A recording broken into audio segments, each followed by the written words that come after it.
क्या आपको पता है कि वो कौन सा जानवर है जो कि अपना डिसीजन लेने के लिए वोटिंग करते हैं? मतलब लिटरली लाइक हम इंसानों की तरह ही उन्हें जब भी किसी काम को लेकर डिसीजन लेना होता है कि क्या करना है क्या नहीं, तो जिस काम को करने के लिए झुंड के ज्यादातर मेंबर एग्री होते हैं वो वही काम करते हैं। और क्या आप ये जानते हैं कि कुछ पेन के कैप्स में ये होल क्यों बने होते हैं? और क्या आपको ये पता है कि हमारे घरों में जो इलेक्ट्रिक अप्लायंसेस होते हैं उनके प्लग के पिन के ऊपर ये कट क्यों लगे होते हैं? क्या ये सिर्फ कोई डिजाइन है या इनका कोई साइंटिफिक यूज भी होता है? और जो कुरकुरे आप और हम इतने लंबे समय से मजे से खाते हुए आ रहे हैं, क्या उसमें सच में प्लास्टिक होता है? और क्या इसमें प्लास्टिक होने या ना होने का कोई साइंटिफिक एविडेंस भी है, या फिर लोग सिर्फ यूं ही कही सुनी बातों पर विश्वास करते आ रहे हैं? इन सभी के आंसर्स और कुछ ऐसे ही माइंड ब्लोइंग फैक्ट्स जानने के लिए बस आपको बने रहना है वीडियो में एंड तक।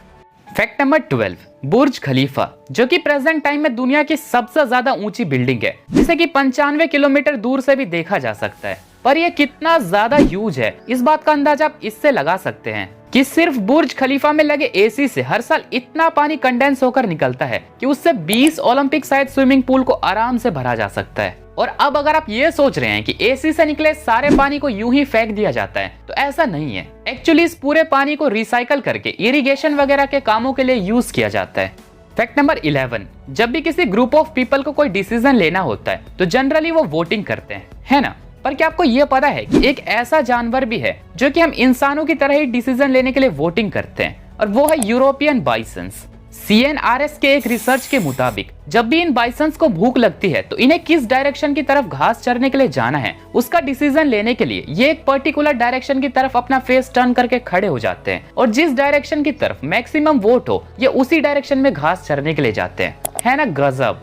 फैक्ट नंबर 10, क्या आपने कभी अपने लोकेलिटी में रेलवे ट्रैक पर लोगों को बर्फ रगड़ते हुए देखा है या ट्रैक पर आग लगाते हुए देखा है? अगर आपका जवाब है नहीं, तो इसका मतलब ये है कि आप एक नॉर्मल टेम्परेचर वाले इलाके में रहते हैं, क्योंकि बहुत ज्यादा गर्म या बहुत ज्यादा ठंडे इलाकों में रेलवे ट्रैक को प्रॉपरली मेंटेन करके रखने के लिए ऐसा किया जाता है, क्योंकि आफ्टर ऑल रेलवे ट्रैक बने तो मेटल से ही होते हैं, जो कि अपने नेचर वाइज ज्यादा गर्म होने पर फैलने लगते हैं और ठंडे होने पर सिकुड़ने लगते हैं। इसीलिए रेलवे ट्रैक के ज्यादा गर्म होने पर इस पर बर्फ रगड़ा जाता है, और अगर ये ज्यादा ठंडा हो जाए तो इसे नॉर्मल शेप में रखने के लिए इस पर आग लगा दिया जाता है। फैक्ट नंबर 9, एक बार साल 2018 में डोमिनोज पिज्जा ने रशिया के लोगों को एक ऑफर दिया था कि अगर वो अपने बॉडी पर डोमिनोज के लोगों का टैटू बनवाते हैं और उन्हें सोशल मीडिया पर शेयर करते हैं तो उन्हें लाइफ टाइम के लिए फ्री में पिज्जा दिया जाएगा। एज ऑब्वियस ये ऑफर काइंड ऑफ डोमिनोज के एडवर्टाइजमेंट के लिए था, जिसे कि 2 महीने तक चलना था। पर फ्री में पिज्जा के लिए इतने ज्यादा लोग टैटू बनवा लिए थे कि डोमिनोज को ये ऑफर सिर्फ 5 दिन में ही बंद करना पड़ा था। मतलब लिटरली गजब,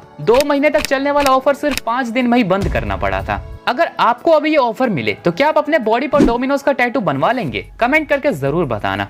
फैक्ट नंबर 8, बेबी वॉकर्स, यानी बच्चों का वो खिलौना जिसकी मदद से हमारे देश में और दुनिया भर के बहुत सारे देशों में बच्चे चलना सीखते हैं। यही बेबी वॉकर्स 7 अप्रैल 2004 से ही कनाडा में बैन है, क्योंकि वहाँ के गवर्नमेंट को ऐसा लगता है कि ये बच्चों के लिए बहुत ज्यादा खतरनाक हो सकते हैं, क्योंकि इसकी वजह से बच्चे सीढ़ी वगैरह से नीचे गिर सकते हैं और उन्हें सीरियस इंजरी हो सकती है। इसीलिए कनाडा में CPSI एक्ट के तहत अगर कोई भी ये बेबी वॉकर बेचता है या इसे खरीदता है तो उसे $1 लाख तक का फाइन पे करना होगा या 6 महीने तक की जेल भी हो सकती है।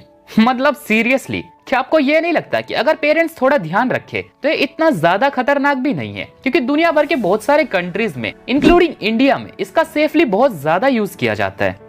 फैक्ट नंबर 7, क्या आपने कभी नोटिस किया है कि बहुत सारे पेन के कैप के ऊपर एक होल होता है? अगर नोटिस किया है तो क्या आपको ये पता है कि ये होता क्यों है? क्या सिर्फ डिजाइन के लिए? बिल्कुल नहीं, इसके पीछे एक बहुत बड़ा लाइफ सेविंग रीजन है, और वो ये है कि पेन कंपनीज इस होल को इसलिए बनाते हैं क्योंकि मान लीजिए अगर कभी कोई इंसान, स्पेशली कोई छोटा बच्चा, गलती से इस पेन के कैप को निगल ले और वो जाकर उसके विंड पाइप में अटक जाए, तो उस सिचुएशन में इस होल के जरिए एयर पास हो सके और ऑक्सीजन उसके बॉडी तक पहुंच सके, ताकि सफोकेशन के कारण उसकी मौत ना हो जाए। ये सच में एक लाइफ सेविंग फीचर है जो कि मुझे लगता है सभी पेनों में होना ही चाहिए। फैक्ट नंबर 6, नीदरलैंड में एक ऐसा गजब का एनवायरमेंट फ्रेंडली पॉलिसी है कि मुझे लगता है इससे दुनिया भर के बाकी कंट्रीज को भी इंस्पिरेशन लेनी चाहिए, और वो ये है कि अगर वहाँ कोई एम्प्लॉय बाइक या कार की जगह साइकिल से ऑफिस जाता है तो उसे कंपनी की तरफ से सैलरी के अलावा $0.22 पर किलोमीटर एक्स्ट्रा भी दिया जाता है। और इसकी वजह से ही पूरे ही नीदरलैंड में बहुत ज्यादा लोग साइकिल का यूज करने लगे हैं, जिससे न सिर्फ उनका हेल्थ सही रहने लगा बल्कि देश की पेट्रोल और डीजल पर डिपेंडेंस भी कम होने लगी। क्या आपको नहीं लगता कि हमारे देश में भी एटलीस्ट प्राइवेट कंपनीज को तो कुछ ऐसा ही बेहतरीन पॉलिसी जरूर इंट्रोड्यूस करवानी चाहिए।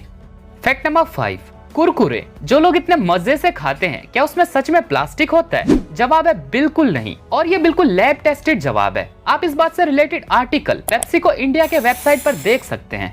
एक्चुअली ये मिथ अराइज हुआ सोशल मीडिया पर तेजी से वायरल हुए एक वीडियो क्लिप की वजह से, जिसमें कुरकुरे को जलता हुआ दिखाया गया था। तो अब सवाल ये उठता है कि अगर कुरकुरे में प्लास्टिक नहीं होता तो ये जलता क्यों है? तो एक्चुअली इसका रीजन ये है कि कुरकुरे में बहुत ज्यादा अमाउंट में कार्बोहाइड्रेट, प्रोटीन और ऑयल होता है, और जलाने पर यही आग पकड़ लेता है। पर इसका मतलब बिल्कुल भी ये नहीं है कि कुरकुरे में प्लास्टिक होता है। कुरकुरे बनता है कॉर्न, राइस, बेसन, नमक और मसाले जैसे इंग्रेडिएंट से, जो कि ज्यादा हेल्दी तो नहीं होते, पर लोगों के खाने के लिए ये बिल्कुल सेफ होते हैं। और अगर आप बहुत ज्यादा हेल्थ एंड फिटनेस कॉन्शियस नहीं है तो आप बिना किसी हिचकिचाहट के कुरकुरे को आराम से खा सकते हैं। फैक्ट नंबर 4, कई बार ऐसा होता है ना कि लोग ये सोचने लगते हैं कि सामने वाला उसे बहुत ज्यादा प्यार करता है, और वो कोई भी हो सकता है, एक नॉर्मल पर्सन भी या कोई सेलिब्रिटी भी। तो अगर ये बात एक लिमिट तक रहे तो नॉर्मल है, पर जब किसी को हद से ज्यादा ये लगने लगे कि वो बहुत ज्यादा ब्यूटीफुल है और बड़े बड़े सेलिब्रिटी उसे प्यार करते हैं, तो इस रेयर मेंटल इलनेस को एरोटोमानिया कहते हैं, जिसमें लोगों को लगने लगता है कि बड़े बड़े सेलिब्रिटीज और रिच पर्सन उसे प्यार करते हैं, भले ही वो उसे जानते भी ना हो। कहीं आपको भी तो कुछ ऐसा ही नहीं लगता? फैक्ट नंबर 3, अगर आपने फ्लावर पॉट को अच्छे से नोटिस किया होगा तो आपने देखा होगा कि मोस्टली फ्लावर पॉट के नीचे एक होल होता है। पर यह होता क्यों है? क्या ये कोई डिजाइन है? नहीं, एक्चुअली ये होल प्लांट के प्रॉपर ग्रोथ के लिए बहुत जरूरी होते हैं, क्योंकि जब हम प्लांट्स में पानी डालते हैं और फ्लावर पॉट में ज्यादा पानी जमा हो जाता है, तो इस होल के थ्रू ही एक्स्ट्रा पानी बाहर निकल जाता है और प्लांट्स के लिए प्रॉपर अमाउंट में पानी और हवा अवेलेबल हो पाता है। और एक दूसरा रीजन ये है कि जब प्लांट्स की जड़ें ज्यादा बड़ी हो जाती है तो इस होल के जरिए ही बाहर निकल जाती है और प्लांट्स अच्छे से ग्रो कर पाते हैं। फैक्ट नंबर 2, सांप का नाम सुनते ही आपको थोड़ी घबराहट होने लग जाती होगी, है ना? हाँ, मैं उन सुपर स्ट्रॉन्ग लोगों की बात नहीं कर रहा हूँ जिन्हें घबराहट नहीं होती है, पर आई थिंक जनरली लोगों को तो होने ही लग जाती है। पर क्या आपको पता है, एक ऐसा बर्ड है जो कि सांपों से डरना तो छोड़िए, सांपों से अपने घोंसले की सफाई करवाते हैं, और वो ब्रेव बर्ड है स्क्रीच आउल, जो कि टेक्सास ब्लाइंड स्नेक को पकड़कर उसे जिंदा ही अपने घोंसले में रखता है। और ये सांप उसके घोंसले में मौजूद खतरनाक इंसेक्ट्स वगैरह को मारकर खा लेता है, जो इंसेक्ट स्क्रीच आउल और उसके बच्चों के लिए खतरनाक हो सकते हैं। और इस तरह से ये सांप छोटे मोटे इंसेक्ट्स वगैरह को खत्म करके उनके घोंसले को साफ और सेफ बनाकर रखता है। फैक्ट नंबर 1, क्या आपने कभी नोटिस किया है कि हमारे घरों में जो हैवी इलेक्ट्रिक अप्लायंसेस होते हैं, जैसे कि एसी, कूलर वगैरह, उनके प्लग के पिन में ऐसे कट लगा होता है? तो ये होता क्यों है? और अगर ये किसी भी तरह से बेनिफिशियल है तो फिर नॉर्मल अप्लायंसेस के प्लग में भी ऐसे कट क्यों नहीं लगा होता? तो एक्चुअली प्लग्स में ये कट सेफ्टी पर्पस के लिए लगे होते हैं, क्योंकि हैवी इलेक्ट्रिक अप्लायंसेस को कंपैरेटिवली ज्यादा इलेक्ट्रिसिटी की नीड होती है। तो जब इन प्लग्स के पिन के थ्रू इतना सारा इलेक्ट्रिसिटी पास होता है तो ये कट इस इलेक्ट्रिसिटी को 2 पार्ट्स में डिवाइड कर देते हैं, जिससे कि ये पिन ओवर हीट ना हो जाए, क्योंकि अगर ये ज्यादा इलेक्ट्रिसिटी की वजह से ओवर हीट होकर मेल्ट हो गए तो ये अप्लायंसेस को खराब कर सकते हैं, यहाँ तक कि शॉर्ट सर्किट भी हो सकता है। और रही बात नॉर्मल अप्लायंसेस के प्लग की, तो इनमें कट इसलिए नहीं लगा होता क्योंकि इन्हें इतनी ज्यादा इलेक्ट्रिसिटी की जरूरत नहीं होती कि जिससे इनके पिन ओवरहीट हो जाए या मेल्ट हो जाए।